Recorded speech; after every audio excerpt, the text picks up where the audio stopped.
بھی بیٹھے ہوئے ہیں جو علم سے تعلق رکھتے ہیں، یا ہم اپنے بچوں کو یونیورسٹیز میں بھیجتے ہیں، کالجز میں بھیجتے ہیں، تو کالجز والوں کا نظریہ دنیا کے بارے میں کیا ہے اور آپ کا قرآن کیا کہتا ہے نہیں، ان چیزوں کو سمجھنا بہت ضروری ہے، ورنہ آپ کے بچوں کے ہاتھ سے ایمان نکل جاتا ہے اور آپ کو خبر بھی نہیں، کیونکہ آپ کو نہیں معلوم ہے وہ چیزیں۔ یہ قرآن کتنی عظیم کتاب ہے، ہم صرف دعویٰ کرتے ہیں، لیکن اگر آپ یہ کہیں کہ جی یہ قرآن ایسی کتاب ہے کہ دنیا میں اس کی کوئی مثال نہیں، یہ دنیا والوں کی لکھی ہوئی کتاب نہیں ہے، آپ سے میں کہوں اس کی دلیل ہے آپ کے پاس؟ آپ دلیل دینے سے قاصر ہیں، آپ کے پاس کوئی دلیل نہیں۔ تو اس لیے میں گزارش کروں گا کہ آج کی میری اس بات کو بہت غور سے سنیں اور کوشش کریں کہ جو بات آپ کو نہ سمجھ میں آئے وہ ابھی بیان کے بعد مجھ سے ضرور پوچھیں، اس چیز کو ذہن میں رکھیں۔ دیکھیں، قرآن مقدس کو جب شروع کرتے ہیں، سورہ بقرہ پڑھتے ہیں تو اللہ فرماتا ہے ذالک الکتاب لا ریب فی۔ اللہ نے یہ نہیں کہا لا شک فی، تھوڑا سا علمی بات ہے، ذہن پہ زور ڈالیں گے انشاءاللہ سمجھ میں آئے گا، مجھے امید ہے نا، تھوڑا سا علمی بات ہے، برداشت کریں۔ اللہ فرماتا ہے ذالک الکتاب لا ریب فی، یہ وہ کتاب ہے جس میں شک کی گنجائش نہیں۔ اللہ نے کہا لا شک فی نہیں کہا، اللہ کہتا ہے لا ریب فی، اس میں شک کی گنجائش نہیں۔ ایک ہوتا ہے شک، ایک ہوتا ہے ریب۔ شک کہتے ہیں کسی چیز کے ہونے یا نہ ہونا برابر ہو، یہ ہو بھی سکتا ہے یہ نہیں بھی ہو سکتا ہے، جی مجھے اس میں شک ہے۔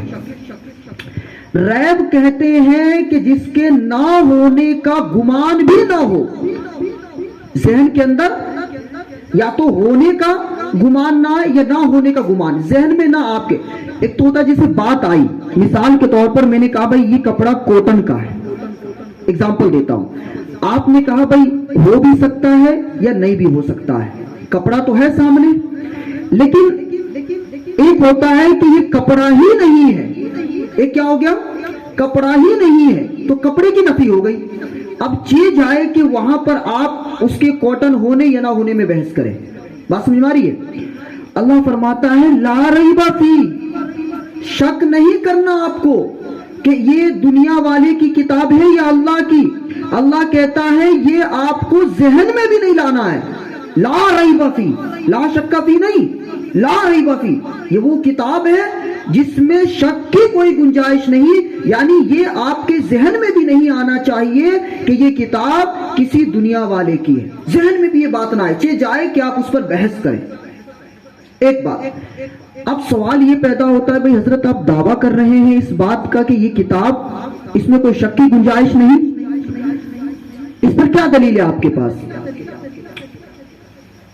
جب آپ صلی اللہ علیہ وسلم نے قرآن مقدس کو عرب والوں کے سامنے پیش کیا تو اس وقت عرب کے دو بہت مشہور قبیلے تھے، عدنان و قحطان۔ یہ واقعہ نہیں سنا رہا ہوں آپ کو، اس کو علامہ جلال الدین سیوطی رحمۃ اللہ علیہ نے اپنی کتاب تفسیر جلالین میں لکھی ہے، علامہ سعد الدین تفتزانی رحمۃ اللہ علیہ نے اپنی کتاب معتقد المنتقد میں لکھی ہے، اور امام بیضاوی رضی اللہ تعالی عنہ نے اپنی کتاب تفسیر بیضاوی میں لکھی ہے، جس کو میں بیان کر رہا ہوں۔ اتنی معتبر کتابوں میں اس بات کو لکھی کہ جب آپ صلی اللہ علیہ وسلم نے عرب والوں کے سامنے قرآن پیش کیا، اقرأ بسم ربک الذی خلق خلق الانسان من علق، یہ آیت آپ نے پیش کی، اس وقت میں عرب کے دو بہت مشہور قبیلے تھے، عدنان و قحطان، ایک کا نام عدنان تھا دوسرے کا۔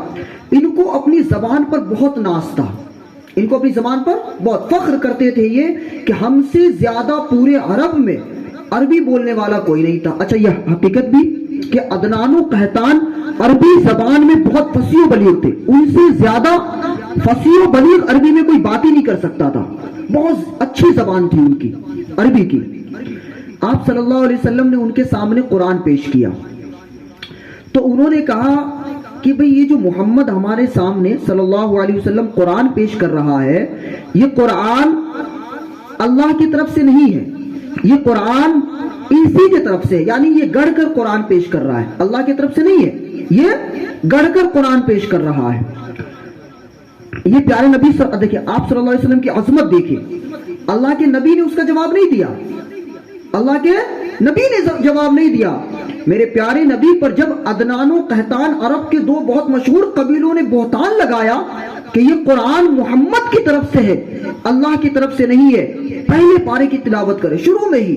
دوسرے صفحے میں اللہ فرماتا ہے جب اولئک الذین اشتروا الضلالہ، اس کے بعد والا جو اولئک الذین اشتروا الضلالہ والا صفحہ جب یہ پڑھیں گے آپ، نیچے اللہ فرماتا ہے وَإِن كُنتُم فِي رَيْبٍ مِّمَّا نَزَّلْنَا عَلَىٰ عَبْدِنَا، اگر تمہیں یہ شک ہے، اگر تمہیں یہ شک ہے کہ یہ کتاب ہم نے جو اپنے بندے پر نازل کی ہے، ہم نے جو اپنے بندے پر نازل کی ہے، یہ کتاب میری طرف سے نہیں ہے، یعنی اللہ کی طرف سے نہیں ہے، یہ کتاب کسی انسان کی طرف سے ہے، فَأْتُوا بِسُورَةٍ مِّن مِّثْلِهِ، اللہ جواب دے رہا ہے اگر تمہیں یہ شک ہے جس کتاب کو ہم نے محمد پر نازل کیا ہے، تمہیں یہ شک ہے کہ یہ کتاب محمد کی طرف سے نہیں، یہ اللہ کی طرف سے نہیں ہے، محمد کی طرف سے ہے، کسی انسان کی طرف سے ہے، فَأْتُوا بِسُورَةٍ مِّن مِّثْلِهِ، تم سے کوئی بڑی صورت کی ڈیمانڈ نہیں کرتا ہوں۔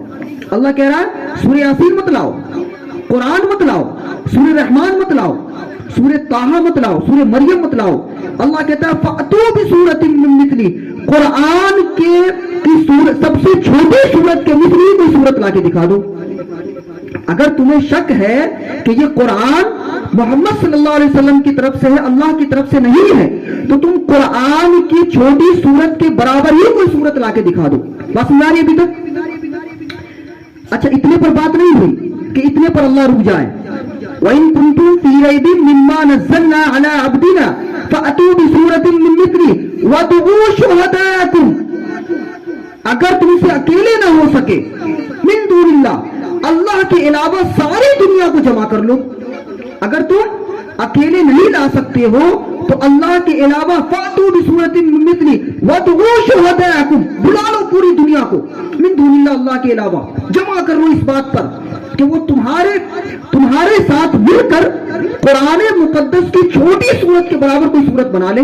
اگر تم یہ کہتے ہو کہ یہ قرآن کسی انسان کی طرف سے، اللہ کا چیلنج، لے آؤ پوری دنیا جمع کر لو اللہ کے علاوہ، اور لے آؤ ایک سورت، چھوٹی سی سورت لے آؤ۔ اللہ نے کوئی بڑی سورت کا ڈیمانڈ ہی نہیں کیا، اللہ کہتا ہے سب سے چھوٹی سورت، بسورتن، تنوین ذکر کیا اللہ نے، تنوین جو سب سے کسرہ، سب سے چھوٹی سورت ہو وہ لے آؤ، اور اکیلے نہیں بنا سکتے ہو تو پوری دنیا کو جمع کر لو اور لے آؤ، اگر تمہیں یہ شک ہے کہ یہ قرآن اللہ کی جانب سے نہیں ہے۔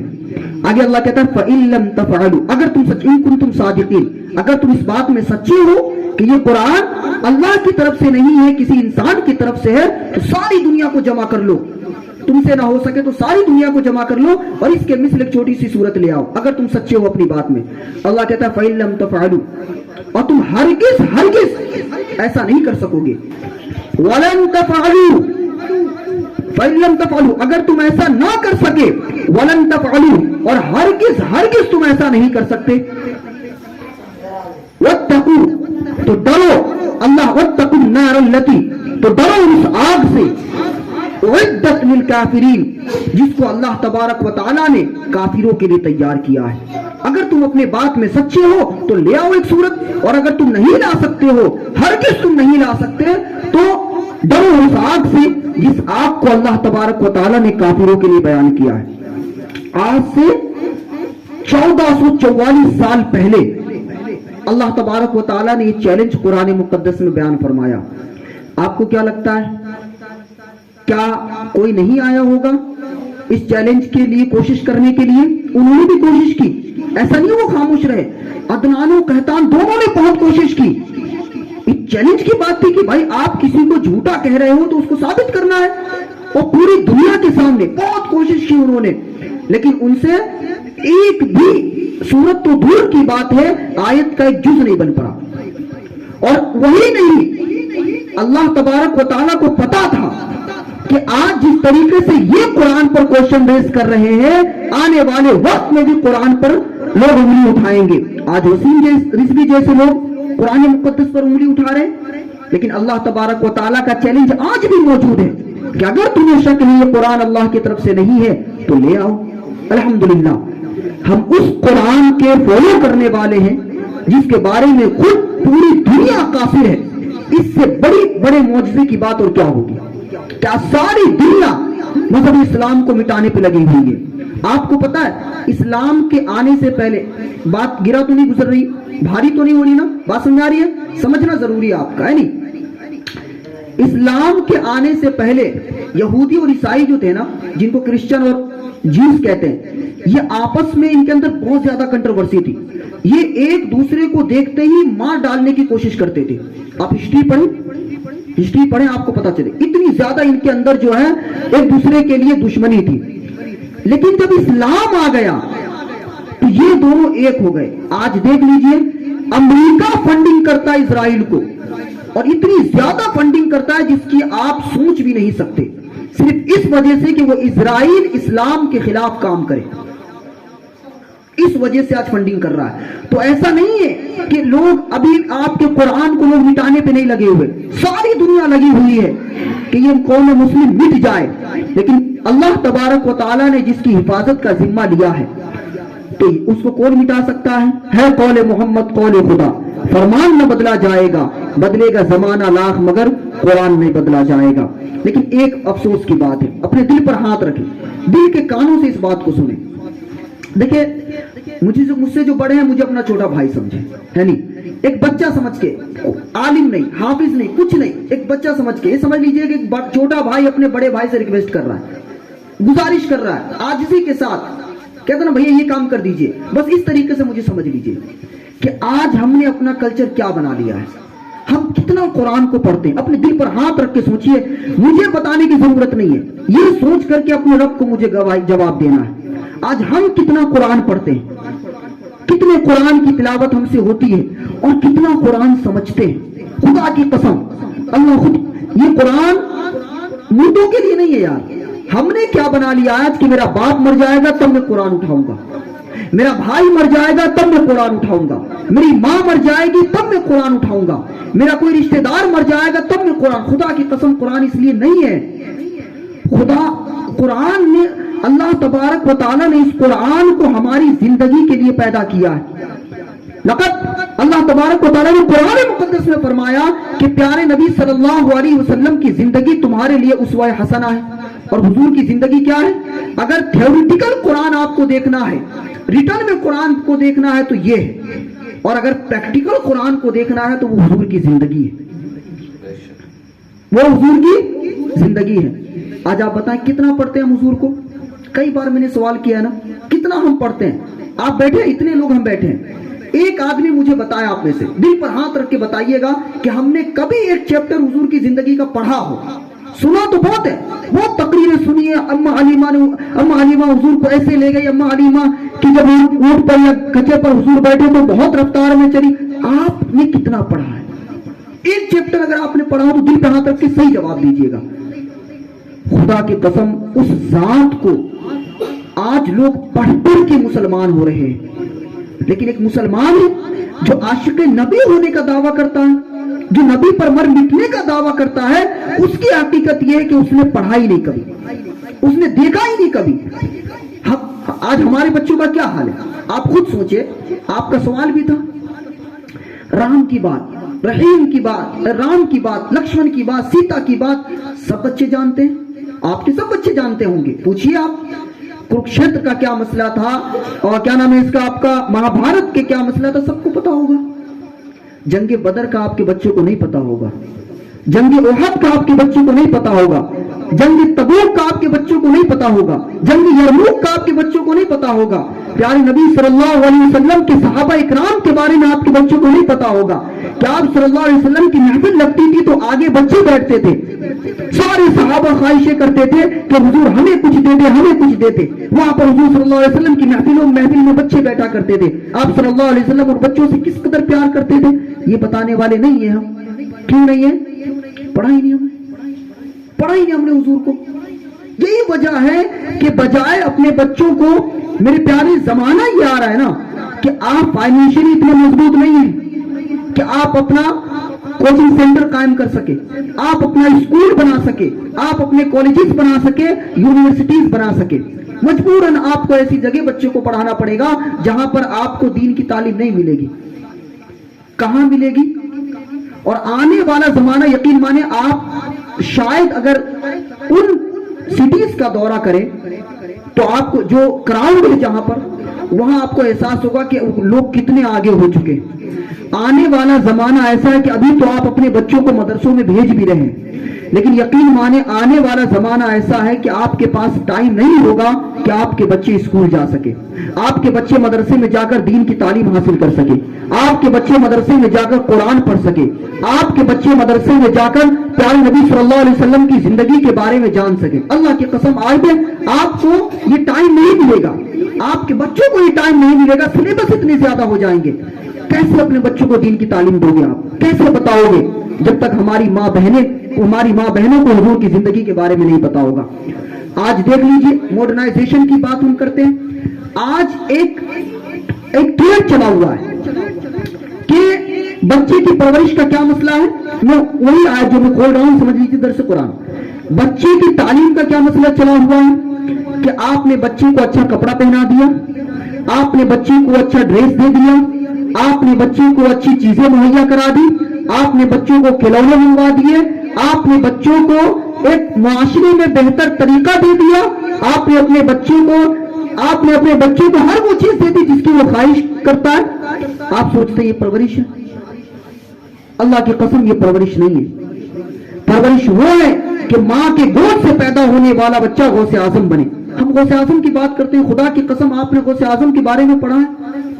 سرکار غوث اعظم کی والدہ، اللہ اکبر، آپ کی ایسے نہیں وہ حافظ قرآن بنے، آپ کی والدہ کا کتنا بڑا رول تھا کہ رات و دن جب بچہ حمل سے، جب پیٹ میں سرکار غوث اعظم آئے، آپ نے قرآن کی تلاوت کرنا شروع کر دیا، اور رات و دن روز ڈیلی 18 پارے کی تلاوت کیا کرتی تھی، ریگولرلی 18 پارے۔ آج آپ ایک دن ایک پارا پڑھیے، اگلے دن آپ چھوڑ دیں گے۔ یہ ہمارا حال ہے، یہ ہماری حقیقت ہے۔ آپ بتائیں جب ہماری مائیں ایسی ہوں گی تو پھر آپ کیسا ہونے والے بچے کو غوث اعظم کا غلام تصور کر سکتے ہیں؟ اگر ہماری مائیں بچہ پیٹ میں ہو ٹی وی کے سامنے بیٹھ کر ناٹک دیکھیں گی تو کیسے آپ خواجہ قطب الدین کا غلام تصور کر سکتے ہیں؟ آج ہم اپنے بچوں کو ماڈرنائزیشن کے نام پر جو چاہتے ہیں، جس طریقے سے چاہتے ہیں، ہم انہیں وہ لباس لا کے دے دیتے ہیں، وہ جو چیزوں کی وہ ڈیمانڈ کرتا ہے وہ لا کر ہم دے دیتے ہیں۔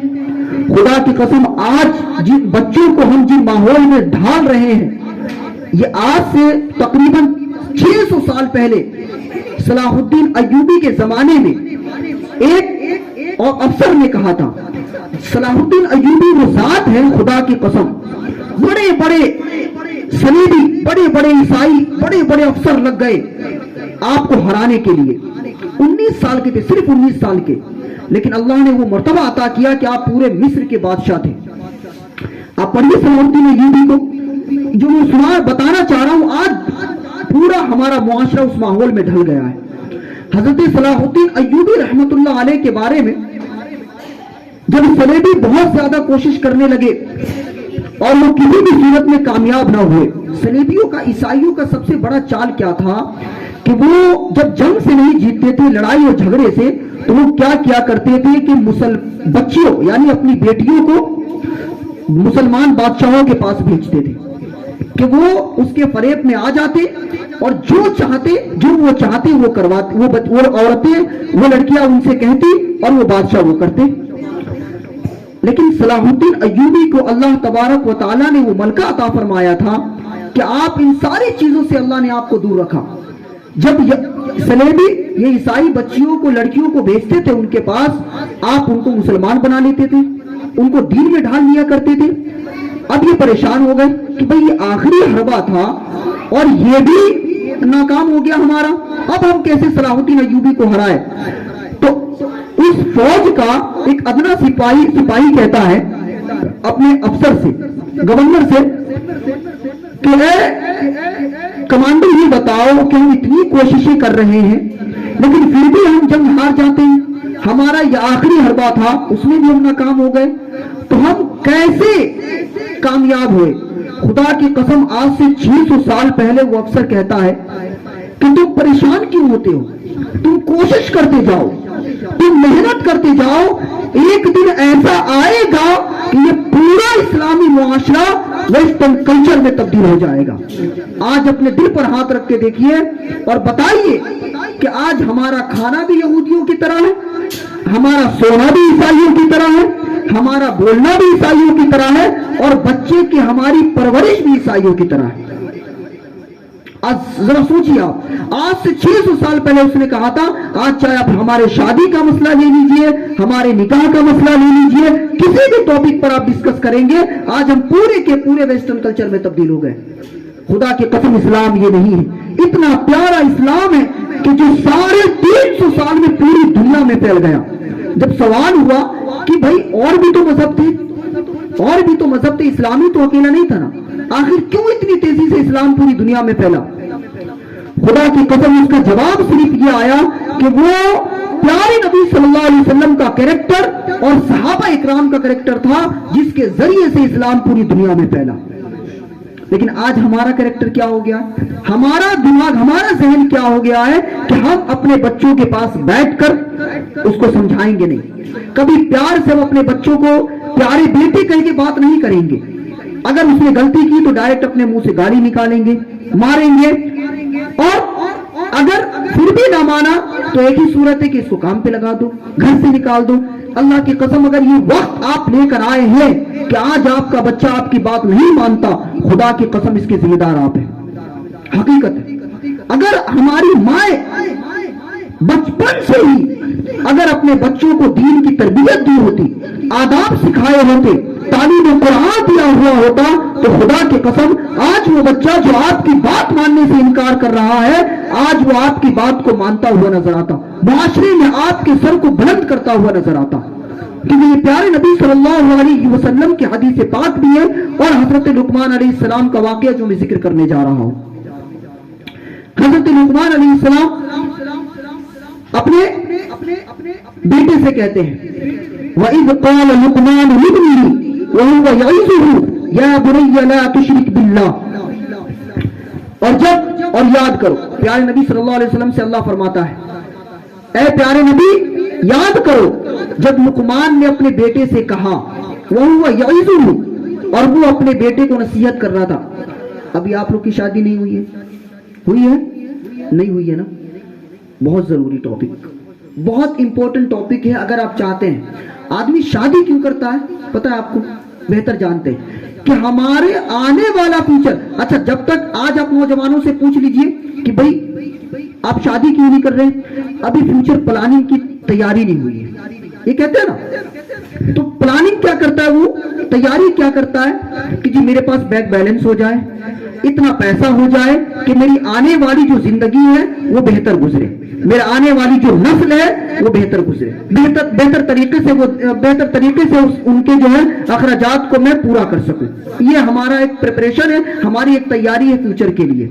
لیکن جہاں ہم یہ تصور کرتے ہیں، اللہ کی قسم وہیں ہم یہ دماغ بنائے کہ ہمیں آنے والی نسل کی تربیت کیسے کرنی ہے۔ اگر میرا بیٹا یا میری بیٹی پیدا ہوتی ہے تو مجھے کس طریقے سے اس کو اسلامی ماحول میں ڈھالنا ہے۔ اگر میرے گھر میں آنے والی عورت حاملہ ہوتی ہے، حمل سے ہوتی ہے، تو مجھے کیا چیز اس کو دینا ہے اور کن چیزوں سے روکنا ہے۔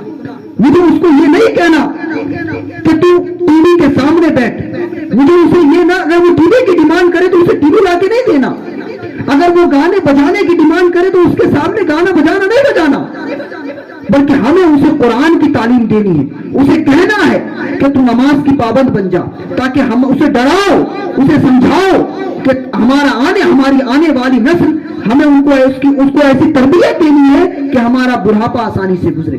سب سے بڑا میجر کنسرن آج یہ ہے کہ ہمارے بوڑھے حضرات کی زندگی اچھی کیوں نہیں گزر رہی ہے۔ آپ نے کبھی اس پر نوٹس کیا؟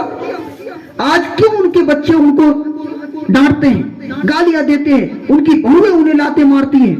کیونکہ ہم نے اپنے بچوں کی پرورش اچھی نہیں کی، یہ فیکٹ ہے۔ ہم نے اپنے بچوں کی پرورش، اور حضرت عمر رضی اللہ تعالیٰ عنہ کا قول ہے دلیل کے ساتھ کہ اگر تم نے اپنے بچے کی پرورش اچھی نہیں کی ہے، اللہ کی قسم تمہیں حق نہیں ہے اپنے بچوں سے اپنی خدمت کروانے کا۔ اگر تم نے پرورش اچھی نہیں کی ہے تو تم بھول جاؤ کہ وہ تمہاری خدمت کرے، بھول جاؤ کہ وہ تمہاری پریشانیوں میں کام آئے۔ آج ہماری ماؤں کا کیا حال ہے؟ اگر بچہ بات نہیں مانے گا تو بددعائیں دیں گی، اور بددعا دے کر کام کروائیں گی، ان کو برا بھلا کہہ کر کام کروائیں گی۔ اللہ کی قسم میری مائیں بہت معذرت کے ساتھ، اور میرے جو بزرگ بیٹھے ہوئے ہیں، اگر ہم یہ دل لے کر آئے ہیں تو اس کے ذمہ دار ہم ہیں۔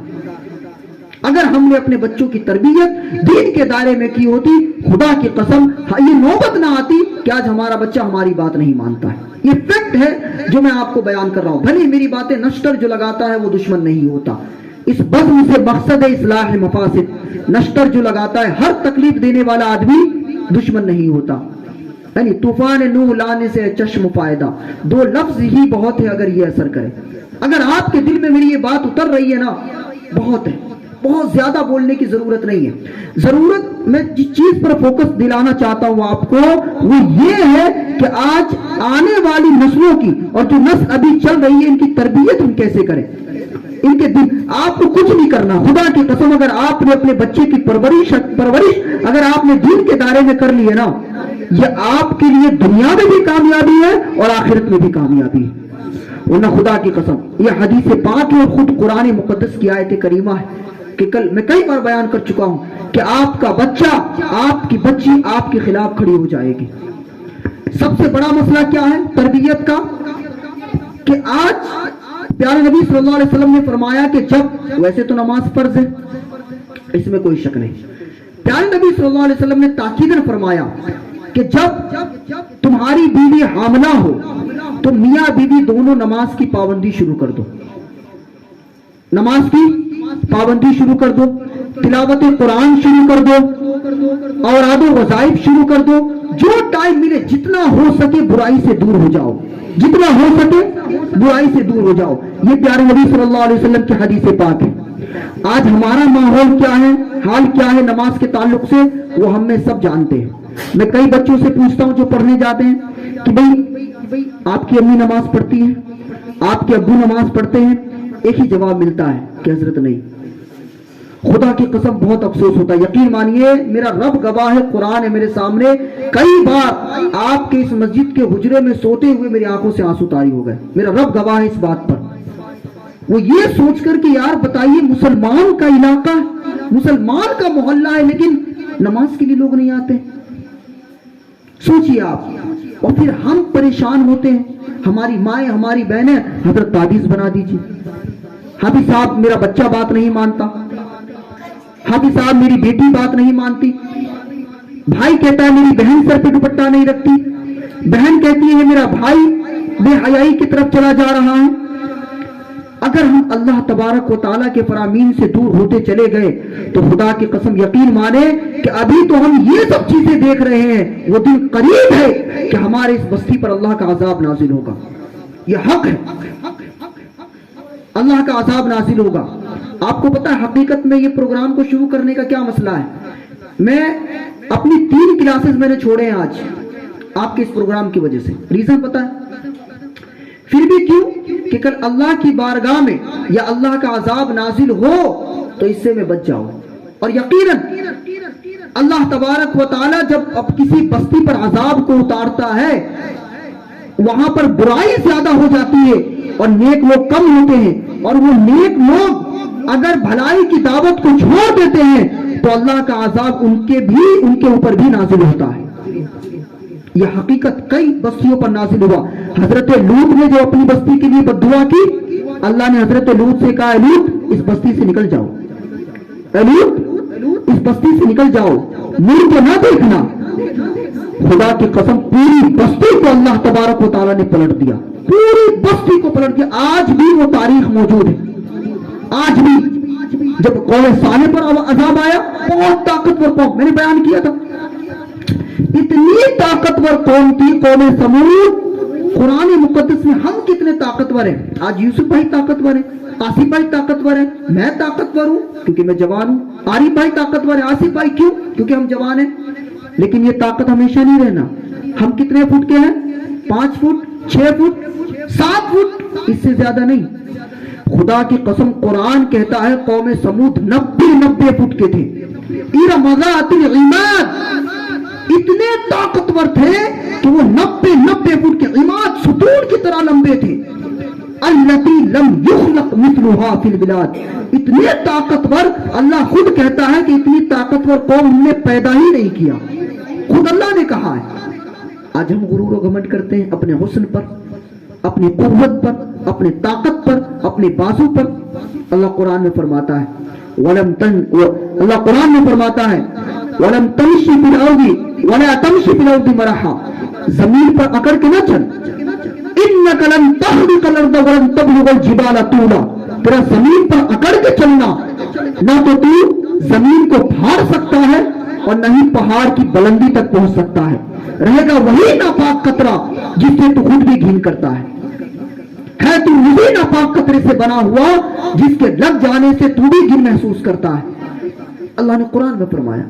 لیکن آج ہمارے غرور و تکبر کا عالم یہ ہے کہ ہمارے سامنے کوئی چھوٹا ہے تو وہ چھوٹا ہے، ہم اپنے آپ کو طاقتور تصور کرتے ہیں۔ اللہ کی قسم بہت طاقتور ہیں ہم، بہت بہادر ہیں ہم، بہت حسن و جمال کے مالک ہیں، لیکن اتنی طاقتور نہیں ہے کہ اللہ کے عذاب کو برداشت کر سکے۔ لَأُعَذِّبَنَّهُ عَذَابًا شَدِيدًا، اللہ فرماتا ہے ایسا عذاب دوں گا میں تمہیں کہ اس سے پہلے تمہیں کسی نے ایسا عذاب نہیں دیا ہوگا۔ لَأُعَذِّبَنَّهُ عَذَابًا شَدِيدًا، ایسا عذاب کہ اس سے پہلے تمہیں کسی نے ایسا عذاب نہیں دیا ہوگا۔ كُلَّمَا نَضِجَتْ جُلُودُهُمْ، آج ایک چنگاری کو نہیں برداشت کر سکتا میرا جسم، اگر ایک چنگاری میرے اوپر پڑ جائے تو مجھ سے آہ و فغاں نکل جاتی ہے، ایک چیٹی کاٹ لے تو میں تلملا جاتا ہوں، حقیقت ہے نا، ایک چیٹی کاٹ لے تو غصے میں اس کو مار دیتے ہیں، ایک مچھر کاٹ لے تو ہماری روح نکل جاتی ہے، اتنی تکلیف ہوتی ہے۔ خدا کی قسم اللہ قرآن میں عذاب جہنم کے بارے میں فرماتا ہے كُلَّمَا نَضِجَتْ جُلُودُهُمْ بَدَّلْنَاهُمْ جُلُودًا غَيْرَهَا لِيَذُوقُوا الْعَذَابَ، ایک بار نہیں مرو گے جہنم میں، ایسا نہیں ہے کہ جیسے دنیا میں مر گئے ختم ہو گئے۔ اللہ فرماتا ہے كُلَّمَا نَضِجَتْ، جب تمہارا گوشت اور تمہاری خال جل جائے گی، بَدَّلْنَاهُمْ جُلُودًا غَيْرَهَا لِيَذُوقُوا الْعَذَابَ، ہم ایک نیا خال اور نیا گوشت اس پر پیدا کر دیں گے تاکہ تم اپنے کیے ہوئے کا مزہ چکھو، اپنے کیے ہوئے گناہ کا مزہ چکھو۔ اللہ قرآن میں فرماتا ہے، کتنے طاقتور ہیں ہم، ذرا سوچئے۔ آج نماز کو ہم چھوڑ دیتے ہیں، خدا کی قسم ذرا سی بات پر اور افسوس بھی نہیں ہوتا ہے کہ ہم نے نماز کو چھوڑا ہے۔ ہماری ماں بہنیں اور آپ بھی واقعہ بہت غور سے سنیں جو نماز کے بارے میں آپ سے بیان فرما رہا ہوں۔ اللہ نے قرآن مقدس میں تقریباً 700 مقامات پر، کتنی بار؟ 700 جگہ پر، نیند آ رہی آصف بھائی، 700 مقامات پر نماز پڑھنے والے کے لیے خوشخبری اور نماز نہ پڑھنے والے کے لیے اللہ نے وعید نازل فرمائی ہے۔ 700 مقامات پر قرآن مقدس میں نماز سے زیادہ کسی کا ذکر نہیں ہے، 700 مقامات پر اللہ تبارک و تعالیٰ نے۔ مدینہ شریف میں ایک مولانا صاحب تھے، یہ اس واقعے میں جو بیان کر رہا ہوں اس واقعے کو کتاب الکبائر میں امام غزالی نے لکھا ہے۔ امام شمس الدین حافظ نے اپنی کتاب جس کتاب کو ہم پڑھتے ہیں مکاشفۃ القلوب میں، کتاب الکبائر میں امام شمس الدین علیہ الرحمہ نے اس کو لکھا ہے، اور کتاب مکاشفۃ القلوب میں اس واقعے کو حضرت امام غزالی رحمۃ اللہ علیہ نے لکھا ہے۔ مدینہ شریف میں آپ فرماتے ہیں ایک مولانا صاحب تھے، ان کی ایک بہن تھی، بہت نیک سیرت، بااخلاق، اتنی زیادہ نیک سیرت کہ کبھی کسی غیر محرم نے اس کے بال کو نہیں دیکھا، کبھی وہ گھر سے باہر ہی نہیں نکلی۔ اتفاق سے اچانک اس کی موت ہو جاتی ہے کسی بیماری کی وجہ سے، جوان تھی بالکل، موت ہو گئی۔ مولانا صاحب اس کو لے گئے، مطلب تدفین جو بھی مسئلہ تھا تجہیز و تکفین کا، اس کو دفن کر کے آ گئے۔ جب دفن کر کے آئے تو مولانا صاحب کی اشرفی کی جو تھیلی تھی وہ قبر میں گر گئی، پیسے کی تھیلی، اشرفی کی تھیلی جو تھی وہ قبر میں گر گئی۔ اب جب مولانا صاحب واپس آئے گھر تو ان کو یاد آیا بھائی کہ پیسے کی تھیلی گئی کہاں، تو انہوں نے جب اپنے ذہن پر زور دیا تو ان کو یہ بات یاد آئی کہ یہ پیسے کی تھیلی تو قبر میں گر گئی ہے۔ وہ گئے، چونکہ مولانا صاحب کے تو قبرستان سے تو ڈریں گے نہیں، ہے نہیں، ہم اور آپ کا تو حال یہ ہے کہ کوئی مرے گا تو ہی قبرستان جائیں گے، وہ بھی سب کے ساتھ، اکیلے تو جائیں گے ہی نہیں کبھی۔ وہاں صاحب تھے، چلے گئے قبرستان، وہ قبرستان گئے، چونکہ اشرفیہ تھی زیادہ، انہوں نے جو ہے قبر سے مٹی ہٹائی، اور مٹی ہٹانے کے بعد تختہ ہٹایا۔ جیسے ہی تختہ ہٹایا مولانا صاحب دیکھتے ہیں کہ قبر میں آگ کے پھپھولے اٹھ رہے ہیں، ایک طرف سانپ بچھو کا ذخیرہ لگا ہوا ہے، اور ان کی بہن مدد کے لیے پکار رہی ہے. وہ دوڑتے ہوئے اپنی ماں کے پاس آتے ہیں. کہتے امی جان ایک بات آپ سے پوچھتا ہوں اور امید ہے آپ اس کا سچ جواب دیں گے. اما جان نے کہا بیٹا پوچھو. کہا یہ بتائیے کہ میری بہن کون سا گناہ کیا کرتی تھی. بہت غور سے سنیے گا. کون سا ایسا گناہ کیا کرتی تھی میری بہن جس کی وجہ سے اسے ایسا عذاب مل رہا ہے. ان کی ماں کہتی ہے کہ بیٹا تیری بہن بے حیا نہیں تھی, تیری بہن باعزت تھی, باکردار تھی. اس کی صرف ایک غلطی تھی. وہ ایک غلطی یہ تھی کہ وہ نماز کو ٹائم سے مؤخر کر کے پڑھتی تھی. یعنی عصر کے ٹائم ظہر کے ٹائم عصر کی نماز, عصر کے ٹائم ظہر کی نماز, اور مغرب کے ٹائم عصر کی نماز, عشاء کے ٹائم مغرب کی نماز. اس طریقے سے وہ نماز پڑھا کرتی تھی, ٹائم سے مؤخر کر کے نماز پڑھتی تھی. بس اس کی وجہ سے اللہ نے اسے یہ عذاب دیا ہے. ذرا سوچئے خدا کی قسم, تو نماز اس کی زندگی میں قضا نہیں ہوئی. غلطی صرف یہ تھی کہ وہ نماز کو ٹائم سے مؤخر کر دیتی تھی. اللہ تبارک و تعالیٰ نے اس کے لیے ایسا عذاب مقرر کیا. آج ہمارے اور آپ کا عالم یہ ہے, ہمارے گھر کا عالم یہ ہے, ہماری ماں بہنوں کا عالم یہ ہے کہ ہفتوں نماز سے کوئی سروکار نہیں ہے. آئے دن ہم نماز کو چھوڑتے ہیں لیکن ہمیں افسوس نہیں. پھر ہم یہ پھر ہم یہ کہتے پھرتے ہیں کہ بھائی میرا بچہ پریشان ہے, میرا گھر پریشان ہے, میرے گھر پہ فلاں نے جادو کرا دیا, میرے بچوں پر فلاں نے نظر بندی کرا دی. ہم نے کبھی اپنے گریبان میں جھانک کر نہیں دیکھا کہ ہم اللہ تبارک و تعالیٰ کی کتنی نافرمانی کر رہے ہیں. یہ وہ اللہ تبارک و تعالیٰ نے واضح لفظوں میں قرآن میں فرمایا. ساری باتیں میں نے اب تک آپ کو قرآن کی بتائی ہے. اگر ہم پھر بھی ان باتوں پر عمل نہیں کرتے, سب سے زیادہ عذاب اللہ کی قسم نماز چھوڑنے کا ہے. اور خدا کی قسم یہ دعوے کے ساتھ کہتا ہوں کہ اللہ قرآن میں فرماتا ہے وَأَنْتُمُ الْأَعْلَوْنَ إِن كُنتُمْ صَادِقِينَ. اگر تم کامیاب ہو, تم ہی پوری دنیا پر غالب رہو گے اگر تم سچے ہو, اگر تم کامیاب ہو. اللہ تبارک و تعالیٰ نے قرآن مقدس میں بیان فرمایا خدا کی قسم آپ اپنے گھر والوں کو نمازی بنا لیں, آپ اپنے گھر والوں کو نمازی بنا لیں. اللہ کی قسم آپ کو کچھ کرنے کی ضرورت نہیں ہے, میرا پروردگار آپ کے گھر کی حفاظت لے گا. شرط یہ ہے کہ آپ کے گھر والے, ہماری ماں بہنیں, ہم اور آپ نمازی بن جائیں. اور یقین مانیں آپ بھی ابھی سے نماز کی عادت ڈالیں, تاکہ جب آپ کی جو آنے والی لائف ہے ہم کتنے بھی انوالو رہیں ہمیں یہ خیال رہے گا کہ ہمیں نماز پڑھنا ہے. اور خدا کی قسم دیکھیں, نماز نہ پڑھنے والے کے لیے میں تو ایک چیز جانتا ہوں, کیونکہ میرے پاس مجھے جس دن کلاس نہیں لینی رہتی ہے میں کوئی بہانہ بنا دیتا ہوں. حضرت آج ایسا ہو گیا, آج کلاس نہیں لیا جی, آج کالپی شریف چلا گیا تھا. تو کام نہ کرنے والے کے لیے لاکھ بہانے ہیں, کام کرنے والے کے لیے کوئی بہانہ نہیں. اسے پتا ہے مجھے کرنا ہے نہیں. یہ بات بتا رہا ہوں, میں نے پھر آپ سے کہا کہ آپ کا چھوٹا بھائی جو مجھ سے بڑے اپنا بچہ سمجھ کے اس بات کو سمجھے. نہیں, بہت ضروری بات ہے یہ. انشاءاللہ ارادہ بنائیں کہ نماز پڑھیں گے.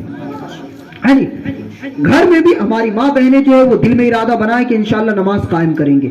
اور نماز کے ذریعے جب آپ نماز پڑھنے لگیں گے, اللہ کی قسم آپ کے بچے, آپ کی جو بچی 2 سال کی ہے, آپ کا بیٹا جو 2 سال کا یا 1 سال کا ہے, آپ کے ساتھ سجدے کرتے نظر آئے گا.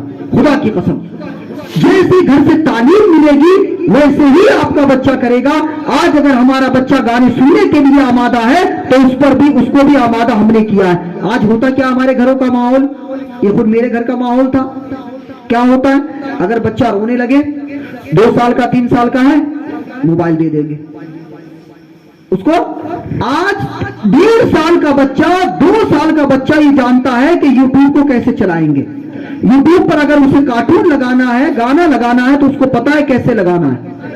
لیکن اگر حضور کے بارے میں پوچھ لو تو اس کو نہیں پتا, حضور کا نام کیا ہے تو اس کو نہیں پتا. یہ حال حقیقت ہے یہ بات. آج 1 سال کا 2 سال کا بچہ ہو جاتا ہے, اسے پتا ہے کہ یوٹیوب پر گانے کیسے لگانے ہیں, فیس بک کو کیسے آپریٹ کرنا ہے, گوگل کو کیسے چلانا ہے, وہ جانتا ہے. خدا کی قسم آج ذرا سے اس کو تربیت کے لیے اچھی باتیں بتانے کے بجائے آپ فون دے کر تو اس ٹائم کے لیے پیچھا چھڑا لو گے, لیکن خدا کی قسم جب اس کی ضرورت ہوگی وہ تم سے پیچھا چھڑاتا نظر آئے گا. یہ حقیقت, جب تمہیں ضرورت ہوگی اس کی, آج اس کو تمہاری ضرورت ہے تو تم موبائل دے کر پیچھا چھڑا دیتے ہو, گانا لگا کر پیچھا چھڑا دیتے ہو, فلم چلا کر پیچھا چھڑا دیتے ہو, ایپیسوڈ لگا کر پیچھا چھڑا دیتے ہو. خدا کی قسم جب تمہیں ضرورت ہوگی ان کی تو وہ بھی تم سے پیچھا چھڑائیں گے. یہ حق ہے. تو اس بات کو سمجھیے, بچے کی تربیت آپ کو جتنا بھی ٹائم آپ کام پہ دیں, جو ہمارے آپ بزرگ ہیں یا آپ اپنی آنے والی نسلوں کے لیے جتنا بھی ٹائم آپ اپنے کام کے لیے دیں, آپ دن میں ہر دن یہ ارادہ بنائیں کہ مجھے 1 گھنٹہ اپنے بچوں کو دینا ہے, اپنے بچوں کو بیٹھ کر سمجھانا 1 گھنٹہ, یہ آپ ارادہ بنائیں انشاءاللہ. اور خدا کی قسم کام کے ساتھ ساتھ اگر آپ اپنے بچوں کو روزانہ 1 گھنٹہ دینے لگے, آپ 1 سال 1.5 سال کے اندر رزلٹ دیکھیے گا. ایک بچی کو میں نے آج سنا, میرے بہت خاص دوست ہے, ان کی بھتیجی الحمدللہ صرف 3 سال 1.5 سال غالباً 2 یا 2.5 سال کی ہے. 2.5 سال کی بچی نے مجھے خود فون پر دعائے قنوت تک سنایا, باقی بات کو چھوڑ دیجئے. دعائے قنوت تک بہتوں کو پتہ ہی نہیں کہ دعائے قنوت پڑھتے کہاں ہیں, اور دعائے قنوت تک اس بچی نے سنایا. دعائے معصورہ, آیت الکرسی, اور آپ سے کہہ دوں کیا کیا چیزیں, حیرت میں تھا میں, اتنی چھوٹی بچی. ریزن گھر کی تربیت, ماں پڑھی لکھی تھی, دین سے پڑھا لکھا بھی ہونا, یہ نہیں ہے کہ وہ تربیت کریں, دین سے کتنا لگاؤ ہے, دل میں دین سے کتنا محبت ہے, کتنی محبت ہے, یہ بڑی چیز ہے نہیں. تو یہ باتوں کو سمجھیں پر اپنے بچے کی تربیت. حضرت لقمان علیہ السلام دیکھیں اپنے بچوں کو نصیحت کرتے ہیں, بچے کو کہ میرے پیارے بیٹے لا تشرک باللہ, اللہ کے ساتھ شرک نہ کرنا. اللہ کے ساتھ سب سے پہلی بات جو اپنے بیٹے کو بتاتے ہیں وہ کیا ہے؟ اللہ کے ساتھ شرک نہ کرنا.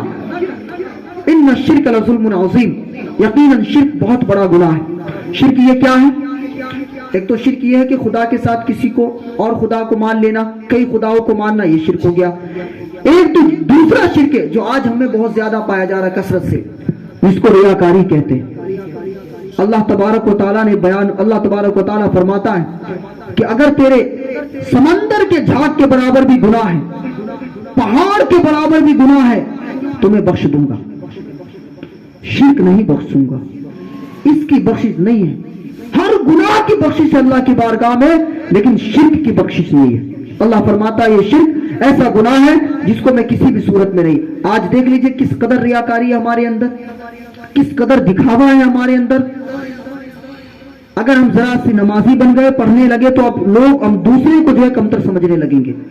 ہم اگر اچھا پہنیں گے تو اب اس نیت سے اچھا پہنیں گے کہ سماج سوسائٹی مجھے اچھا کہے, یہ ہماری نیت ہے. یہ ساری چیزیں ریاکاری میں آتی ہے. اللہ کی قسم اللہ تبارک و تعالیٰ فرماتا ہے تمہارے سارے گناہ بخش دوں گا, لیکن ریاکاری کی بخشش نہیں ہے. آگے اللہ فرماتا ہے, آگے حضرت لقمان علیہ السلام, لقمان علیہ السلام بیٹے سے کہتے ہیں یا بنیا, دیکھیں بچی کو تربیت کرنے کا انداز دیکھیں. یا بنیا انہا ان تک مثقال حبۃ من خردل فتکن فی صخرۃ او فی السماوات او فی الارض یأتی بها اللہ. اے میرے پیارے بیٹے, انہا ان تک مثقال حبۃ, اگر تو رائی کے دانے کی برابر بھی گناہ کرے, رائی کے دانے کے برابر بھی گناہ کرے, اور یہ گناہ چاہے تو پہاڑ کے کونے میں جا کر کرے, یا زمین کے کسی حصے میں جا کر کرے, یا آسمان کے کسی حصے میں جا کر کرے, یا اتی بھی اللہ تبارک و تعالیٰ اس گناہ کو تیرے سامنے لا کر رکھ دے گا. ان اللہ لطیف خبیر, یقیناً میرا پروردگار بہت زیادہ باخبر ہے تیرے گناہوں سے. اللہ فرماتا ہے کہیں بھی گناہ کر لے, کسی بھی جگہ جا کے کر لے, یہ نہ سوچ, یہ سوچ تو رہا ہے تو کہ کوئی نہیں دیکھ رہا, لیکن یہ بھی سوچ کہ جہاں تم 2 ہو وہاں پر تیسرا بھی کوئی ہے. اللہ فرماتا اگر تم 2 ہو تو تیسرا میں ہوں, اگر تم 3 ہو تو چوتھا میں ہوں, اگر تم 4 ہو تو 5واں میں ہوں. یہ میرا پروردگار قرآن مقدس میں فرماتا ہے. آگے اللہ فرماتا ہے, حضرت لقمان کہتے ہیں یا بنیا اقیم الصلاۃ, اے میرے بیٹے نماز قائم کرو. سوچے پیارے نبی صلی اللہ علیہ وسلم نے فرمایا کہ جب بیٹا 7 سال کا ہو جائے, بچہ 7 سال کا ہو جائے تو اسے مسجد لے جاؤ. 10 سال کا ہو تو اسے دھمکا کے لے جاؤ, اور اگر 12 سال کا ہو تو اس پہ ضرب لگاؤ, مار کے اس کے اوپر نماز کی عادت ڈالو, کیونکہ 12 سال کے بعد بچے پر نماز فرض ہے. آج آپ بتائیے ہمارا حال کیا ہے. ہم کتنے ٹائم مسجد جاتے ہیں کہ ہم اپنے بچے کو مسجد لے جائیں؟ ذرا سوچئے. پھر ہم یہ خواہش کرتے ہیں کہ میرا بچہ نمازی بن جائے, پھر ہم یہ خواہش کرتے ہیں کہ میرا بچہ فرما بردار بن جائے, پھر ہماری یہ خواہش ہوتی ہے کہ میرا بچہ میرا کہنا مانے. آپ دل پہ ہاتھ رکھ کے سوچیں کہ ہم کتنی ٹائم مسجد میں جاتے ہیں. سوچئے ذرا. حضرت لقمان اپنے بیٹے کو نصیحت کہتے ہیں کہ بیٹا نماز قائم کرو, وَأْمُرْ بِالْمَعْرُوفِ, اور بھلائی کا حکم دو, بھلائی کا حکم دو, وَنْهَا عَنِ الْمُنْكَرِ, برائی سے رک جاؤ, وَاصْبِرْ عَلَى مَا أَصَابَكَ, اور حضرت لقمان کہتے ہیں میرے بیٹے جب تم بھلائی کا حکم دو گے, برائی سے لوگوں کو روکو گے, تو وہ تمہیں پریشان کریں گے, تمہیں مصیبتیں بھی جھیلنی پڑے گی, تمہیں تکلیف بھی برداشت کرنی پڑے گی. وَاصْبِرْ عَلَى مَا أَصَابَكَ, تو جو مصیبتیں تمہیں پہنچے اس پر صبر کرنا, جو تکلیفیں تمہیں پہنچے اس پر صبر کرنا. حضرت لقمان اپنے بیٹے سے کہتے ہیں, آگے فرماتے ہیں وَلَا تُصَعِّرْ خَدَّكَ لِلنَّاسِ, اے میرے پیارے بیٹے جب تم کسی سے بات کرنا تو اپنے چہرے کو بھچکانا نہیں, اپنے چہرے کو پھیرنا نہیں. جب تم کسی سے بات کرنا تو نرمی کے ساتھ بات کرنا, نظر کو نیچے کر کے بات کرنا, شرم و حیا کے دائرے میں بات کرنا. وَلَا تَمْشِ فِي الْأَرْضِ مَرَحًا, اور زمین پر ہرگز اکڑ کے نہ چلنا. ان اللہ لا يحب كل مختال فخور, یقیناً اللہ تبارک و تعالی حد سے زیادہ بڑھنے والے اور اکڑنے والے کو پسند نہیں فرماتا. جو حد سے زیادہ بڑھتا ہے اکڑتا ہے, حضرت لقمان کہتے ہیں اللہ ایسے لوگوں کو پسند نہیں فرماتا. وَاقْصِدْ فِي مَشْيِكَ, اور چلنے میں میانہ, جب تم چلو تو میانہ روی اختیار کرنا, چلنے میں درمیانی چال اختیار کرنا. وَاغْضُضْ مِنْ صَوْتِكَ, اور جب کسی سے بات کرنا تو اپنی آواز کو اونچی نہ کرنا, اپنی آواز کو اونچی نہ کرنا. اللہ آگے فرماتا ہے کیوں, إِنَّ أَنْكَرَ الْأَصْوَاتِ لَصَوْتُ الْحَمِيرِ, یقیناً تمام آوازوں میں جو سب سے بری آواز ہے وہ گدھے کی آواز ہے. تمام آوازوں میں جو سب سے بری آواز ہے وہ گدھے کی آواز ہے. تو میرے پیارے بیٹے جب کسی سے بات کرنا تو نرمی کے ساتھ بات کرنا. یہ انداز ہے حضرت لقمان کا اپنے بیٹے کو تربیت کی. آج دیکھ لیجئے ہمارا کیا انداز ہے, ہم کس انداز میں اپنے بیٹے کی پرورش کر رہے ہیں, اپنے بچوں کی پرورش کر رہے ہیں. دیکھیں آج سب سے زیادہ ضروری ہے ہماری ماؤں کے لیے اور پیرنٹس کے لیے کہ اپنے بچیوں کو اور اپنے بیٹے کو حیا کا درس دیں, اپنی بچی کو پردے کا حکم دیں. آپ آج نہیں جانتے کیونکہ آپ یونیورسٹیز کا آپ نے رخ نہیں کیا, کالجز کا رخ نہیں کیا. آج جا کے دیکھیں آپ کتنی بے حیائی ہے, اتنی زیادہ بے حیائی ہے کہ اگر آپ اپنے بچے کو یا بچی کو یونیورسٹیز بھیجتے ہیں اور کالج بھیجتے ہیں اور یہ دعویٰ کرتے ہیں کہ آپ اس کی عزت کی گواہی دے سکتے ہیں, خدا کی قسم ایسا نہیں ہے, ایسا ہرگز نہیں ہے. تعلیم تو آپ دلوا دیں گے لیکن اس کی عزت کی گواہی آپ نہیں دے سکتے. یہ ماحول ہے یونیورسٹیز کا. اگر آپ چاہتے ہیں کہ آپ کی بچی اونچی تعلیم لے اور آپ کی بچی بڑی تعلیم حاصل کرے اور باعزت بھی رہے تو آپ کو یہ باعزت ہونے کی تعلیم گھر سے دینی پڑے گی. آپ کو پردے کی تعلیم گھر سے دینی پڑے گی. آپ کو اس کے دماغ میں یہ بیٹھانا پڑے گا کہ اسلام ایسا نہیں ہے. آج ہماری ماں بہنوں کا کنسپٹ کیا آ گیا ہے کہ اسلام ہمیں فریڈم سے روکتا ہے, اسلام ہماری آزادی کو چھین لیتا ہے, اسلام ہماری فریڈم کو چھین لیتا ہے. خدا کی قسم میرے پیارے نبی صلی اللہ علیہ وسلم نے عورتوں کے بارے میں اس وقت ارشاد فرمایا جب ساری دنیا عورتوں کی دشمن تھی. بچی پیدا ہوتے ہی وَإِذَا الْمَوْءُودَةُ سُئِلَتْ, پیدا ہوتے ہی دفن کر دی جاتی تھی. عورتوں کو لوگ صرف استعمال کرنے کا آلہ سمجھتے تھے. اگر عورت پیریڈ سے ہوتی, حائضہ ہوتی تھی, اس کے قریب جانا, اس کا کھانا لینا پسند نہیں کرتے, اس کے ہاتھ کا کھانا بنا ہوا کھانا پسند نہیں کرتے, اس کو کمرے میں بند کر دیا کرتے تھے. یہ حالت تھی عورت کی. اس ایسے وقت میں میرے پیارے نبی نے فرمایا کہ فاطمہ میرے جگر کا ٹکڑا ہے. ایسے وقت میں میرے نبی جب اما حلیمہ آیا کرتی تھی تو اپنے رومال کو حضرت آپ صلی اللہ علیہ وسلم زمین میں بچھا دیا کرتے تھے. ایسے وقت میں پیارے نبی صلی اللہ علیہ وسلم نے فرمایا کہ جس کی 3 بیٹی ہو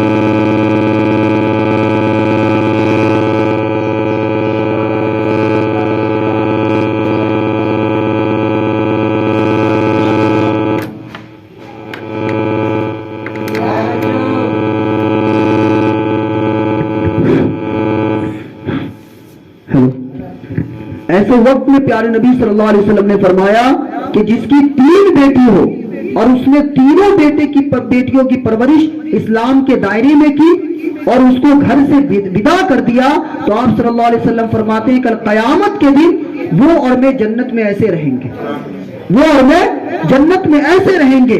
ایک صحابی کھڑے ہو گئے، یا رسول اللہ اگر کسی کی 2 بیٹی ہو اور اس نے ان دونوں بیٹیوں کی پرورش کی اسلام کے دائرے میں اور پھر اس کی شادی کر دی تو اس کا کیا حکم ہے؟ اللہ کے نبی نے فرمایا کہ وہ اور میں جنت میں ایسے رہیں گے۔ پہلے کے بارے میں اللہ کے نبی نے فرمایا ایسے رہیں گے، دوسرے کے بارے میں اللہ کے نبی نے فرمایا ایسے رہیں گے۔ یہ اس وقت میں پیارے نبی نے بیٹیوں کا مقام بتایا۔ آج ہم یہ کہتے ہیں، آج ہماری مائیں ہماری بہنیں یہ کہتی ہیں کہ اسلام نے عورت کو فریڈم نہیں دیا، کمی نالج کی ہے کہ ہم نے اپنے بچوں کو دین کی تعلیم نہیں دی کیونکہ ہم نے اسلام پر ریسرچ نہیں کیا۔ تو آپ سے گزارش ہے کہ حضور صلی اللہ علیہ وسلم کی سیرت روز ڈیلی پڑھنے کی عادت ڈالیں، آپ عادت بنائیں، حضور صلی اللہ علیہ وسلم کی زندگی کو پڑھیں کہ آپ صلی اللہ علیہ وسلم کی زندگی کیسی تھی، صحابہ اکرام کی زندگی کو پڑھیں کہ صحابہ اکرام نے زندگی کیسے گزاری۔ انشاءاللہ العزیز بہت فائدہ ہوگا، اتنا فائدہ ہوگا کہ آپ اپنی آنے والی نسل کو اب جو آئیں گے یا جو ابھی چل رہی ہے اس کو آپ انشاءاللہ العزیز اسلام کے دائرے میں ان کی زندگی کو گزارنے کی کوشش کریں گے۔ شرط یہ ہے کہ آپ نمازی ہو جائیں۔ انشاءاللہ نماز پڑھیں گے، آصف بھائی عادت بنائیں گے، عارف بھائی مسجد آئیں گے، یقین مانیں آپ کی ساری پریشانی کا حل مسجد میں آنا ہے۔ آپ مسجد میں آنا شروع کر دیں، خدا کی قسم ساری مصیبتوں سے آپ دور ہوتے چلے جائیں گے۔ لیکن ایسا نہیں ہے کہ آپ صرف ایک بار نماز 1 مہینہ 2 مہینہ پڑھا ہم نے پھر ہم نماز چھوڑ دیتے ہیں۔ کنسسٹنسی نہیں ہے ہمارے اندر، ریگولرلی نہیں ہے ہمارے اندر کہ ہم ہر دن مسجد میں حاضر ہو اور اللہ کی بارگاہ میں جا کر سجدے کریں، اللہ کی بارگاہ میں دعا کریں۔ خدا کی قسم میرا رب اتنا مہربان ہے کہ اگر ہم اللہ کسی سب کو چھوڑ کر اللہ سے مدد مانگے میرا رب مدد فرماتا ہے، لیکن اگر اللہ کو چھوڑ کر کسی سے مدد مانگے تو وقت کا وہ نبی ہو اللہ اس کو بھی منع کر دیتا ہے۔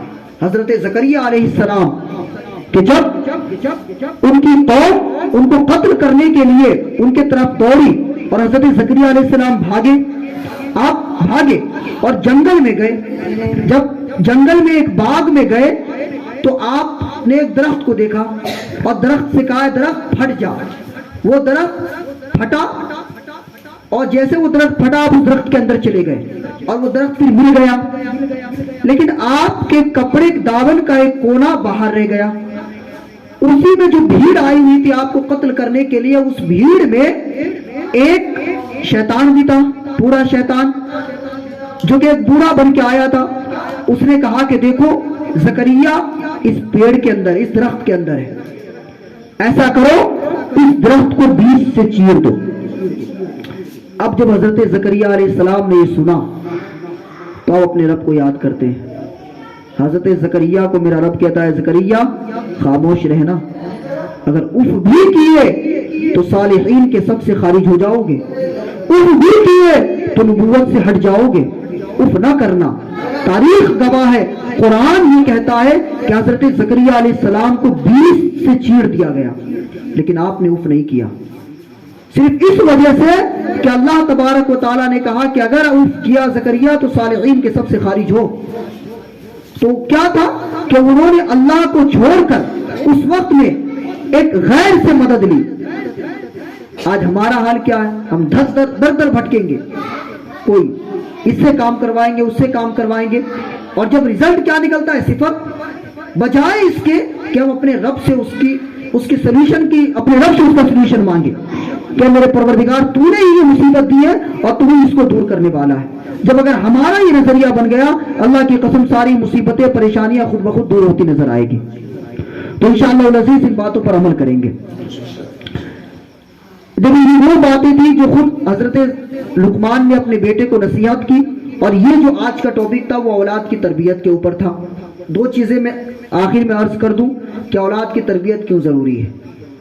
آخری چیز 2 باتیں۔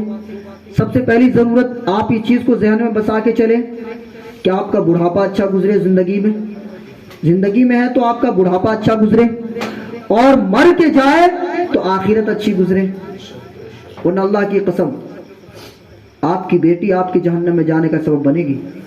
آپ کا بیٹا آپ کے خلاف کھڑا ہو جائے گا، یہ میں نہیں کہتا ہوں، اللہ کا قرآن کہتا ہے کہ ایک بیٹا کھڑا ہو کر، ایک بیٹی کھڑے ہو کر اللہ کی بارگاہ میں کہے گی، ایک عورت، حدیث پاک بخاری کی، ایک عورت 4 مردوں کو جہنم میں لے جانے کا سبب بنے گی، 4 مردوں کو،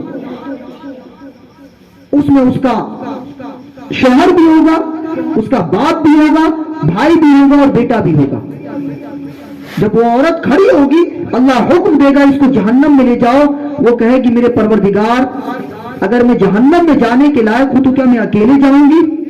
میرا باپ جہنم میں نہیں جائے گا؟ وہ باپ جو میرے رونے پر آہ نکال لیا کرتا تھا، میری خواہشوں پر اپنی جیب کو خالی کر دیا کرتا تھا، میری خوشی پر سب کچھ نچھاور کر دیتا تھا، اگر وہ مجھے دین کی تعلیم دیتا تو کیا میں اپنے باپ کی بات نہ مانتی؟ وہ میری ماں جو میرے رونے پر رونا شروع کر دیتی تھی، میرے طبیعت خراب ہونے پر پریشان ہو جایا کرتی تھی، اگر وہ مجھے قرآن کی تعلیم دیتی تو کیا میں منع کر دیتی؟ اگر وہ مجھے پردے کا حکم دیتی تو کیا میں پردہ نہ کرتی؟ اگر میں جہنم میں جاؤں گی تو میرا باپ بھی جہنم میں جائے گا۔ اللہ کہے گا اس کو بھی لے جاؤ، اس کے باپ کو بھی جہنم میں ڈال دو۔ پھر وہ عورت کہے گی میرے پروردگار کیا میرا بھائی جہنم میں نہیں جائے گا؟ میرے باپ نے مجھے دین کی تعلیم نہیں دی، لیکن میرے بھائی نے، جس نے میری عزت کی حفاظت کی ذمہ داری لی، اگر میرا بھائی کہتا تو کیا میں دین کے راستے پر نہ چلتی؟ لیکن میرے بھائی نے بھی مجھے دین کا حکم نہیں دیا۔ اللہ کہے گا اس کو بھی لے جاؤ، اس کے باپ کو بھی لے جاؤ اور اس کے باپ کو بھی جہنم میں، اور اس کے بھائی کو بھی جہنم میں ڈال دو۔ پھر یہ عورت کہے گی میرے پروردگار جب میں شادی ہو کر اپنے شوہر کے گھر چلی گئی تو میرے شوہر نے بھی مجھے دین کا حکم نہیں دیا، وہ شوہر جسے میں اپنے سر کا تاج مانتی تھی، جس کے لیے میں ہر کچھ قربان کرنے کو تیار تھی، اگر وہ مجھے کہتا تو کیا میں دین کی بات پر عمل نہ کرتی؟ وہ مجھے کہتا کہ بازار نہیں جانا ہے تو کیا میں عمل نہ کرتی؟ وہ مجھے کہتا کہ سر پر دوپٹے رکھنا ہے تو کیا میں نہ رکھتی؟ میرے پروردگار اس نے بھی مجھے اس کا حکم نہیں دیا۔ اللہ فرمائے گا اس کو بھی لے جاؤ، اس کے باپ کو بھی، اس کے بھائی کو بھی، اس کے شوہر کو بھی جہنم میں ڈال دو۔ پھر وہ عورت کہے گی میرے پروردگار اگر میں جہنم میں جانے کی مستحق ہوں تو میرا بیٹا بھی جہنم میں جانے کا مستحق ہے، تو وہ میرا بیٹا جن کی خوشی کے لیے میں ہر کچھ کرنے کو تیار تھی، جس کی خواہشوں، جس کی ایک مسکراہٹ کے لیے میں دن بھر محنت کرتی، اگر وہ کہتا، وہ مجھ سے ضد کرتا کہ اماں تمہیں نماز پڑھنا ہی ہے تو کیا میں اس کو منع کر دیتی؟ وہ مجھے کہتا کہ بیٹا تجھے سر پہ دوپٹے، امی تو آپ کو سر پہ دوپٹے رکھنا ہی ہے تو کیا میں منع کر دیتی؟ اے میرے پروردگار اگر میں جہنم میں جانے کی مستحق ہوں تو میرا بیٹا بھی جہنم میں جانے کا مستحق ہے۔ اللہ فرمائے گا اس کو بھی لے جاؤ، اس کے باپ کو بھی لے جاؤ، بیٹے کو بھی لے جاؤ اور اس کے شوہر کو بھی، بھائی کو بھی جہنم میں لے جاؤ۔ یہ حدیث پاک ہے۔ ایک عورت 4 مردوں کو جہنم میں لے جانے کا سبب بنے گی۔ اسی طریقے سے ایک بیٹا اپنے باپ کے خلاف کھڑا ہو جائے گا، میرے پروردگار سب کچھ دیا میرے باپ نے لیکن دین کی تعلیم نہیں دی، قرآن نہیں سکھایا، نماز پڑھنے کا طریقہ نہیں بتایا۔ اللہ فرمائے گا اس کو بھی لے جاؤ، اس کے باپ کو بھی جہنم میں ڈال دو۔ یہ اللہ فرماتا ہے۔ تو اپنے بچوں کی تربیت یہ سوچ کر کریں کہ آپ کا بڑھاپا، جس کو قرآن نے سب سے اخذر، زندگی کا سب سے بیکار حصہ کہا ہے، قرآن نے جس کو زندگی کا سب سے ضعیف حصہ کہا ہے، وہ حصہ آپ کا اچھے سے گزرے۔ اس وقت تو آپ بھی اپنی دولت کو اپنے بچوں کے نام کر دیتے ہو، دولت ہونے کے بعد بھی اس کا فائدہ نہیں اٹھا پاتے، کماتے آپ ہو، عیاشیاں دوسرے کرتے۔ اللہ کے نبی فرماتے ہیں یقول العبد مالی مالی، انسان کہتا ہے یہ میرا مال ہے، وہاں میری پراپرٹی ہے، وہاں میرا جائیداد ہے، وہاں میرا بینک بیلنس ہے۔ اللہ کے نبی فرماتے ہیں ان المال من مالہ ثلاثہ، تیرے مال میں سے جو تیرا مال ہے وہ 3 ہے، تیرے مال میں سے جو تیرا مال ہے وہ 3 ہے۔ اکل فافنا، پہلا وہ جو تو نے کھایا اور فنا کر دیا، لبیس فابلا، دوسرا وہ جو تو نے پہنا اور بوسیدہ کر دیا، آتا فقتنا، تیسرا وہ جو تو نے دیا، اللہ کی راہ میں خیرات کیا اور تو نے جمع کر لی، باقی تو سب تیرے بعد والوں کے ہیں۔ عیاشیاں وہ کریں گے، مزے وہ اٹھائیں گے، حساب تجھے دینا پڑے گا۔ اللہ کے پیارے نبی صلی اللہ علیہ وسلم فرماتے ہیں کہ اپنی آخرت کی تیاری کرو، تربت میں ساتھ لائے ہو بس ایک ہی کفن، تم تو بہت امیر تھے، دولت کا کیا ہوا؟ بہت امیر تھے نا، دولت کا کیا ہوا؟ خدا را اپنے لیے ہے نہیں تھوڑا سا ٹائم نکالے، اللہ کے راستے پر آ جائے، 24 گھنٹہ 24/7 I am available for you. آپ کے لیے میں یہ نہیں کہتا ہوں کہ صرف میں سوتا رہوں مجھے اٹھا دیجئے. آگے جی یہ مسئلہ بتائیے. خدا کی قسم میرے چہرے پر شکن نہیں آئے گی، میرے ماتھے کی لکیر نہیں سکڑے گی کہ آصف بھائی نے مجھے سوتے ہوئے جگا دیا یا یوسف بھائی نے مجھے سوتے ہوئے جگا دیا. کبھی دیکھ لے آپ، خدا کی قسم کبھی آپ میرے چہرے پر شکن نہیں دیکھیں گے. اگر شرعی مسئلہ ہے تو آپ آئیں، جس چیز کا شرمانا نہیں ہے. آپ مجھ سے بڑے ہیں، مجھے چھوٹا بھائی سمجھے ہے نہیں، آئیں. وضو کا جس چیز کا مسئلہ نہیں آتا آپ آئیں، انشاءاللہ اس کو حل کریں گے. مجھ سے نہیں ہوگا اپنے بڑوں سے حل کرواؤں گا، کوشش کریں گے انشاءاللہ اسے حل کرنے کی. اللہ پاک کی بارگاہ میں دعا ہے ابھی تک ہم نے جتنا کہا جتنا سنا ان تمام باتوں پر کہنے اور سننے سے زیادہ عمل کرنے کی توفیق عطا فرمائے. اگر کوئی مسئلہ ہو کسی بھی تعلق سے تو آپ میں سے کوئی بھی سوال کر سکتا ہے، انشاءاللہ جواب دینے کی کوشش کریں گے نا.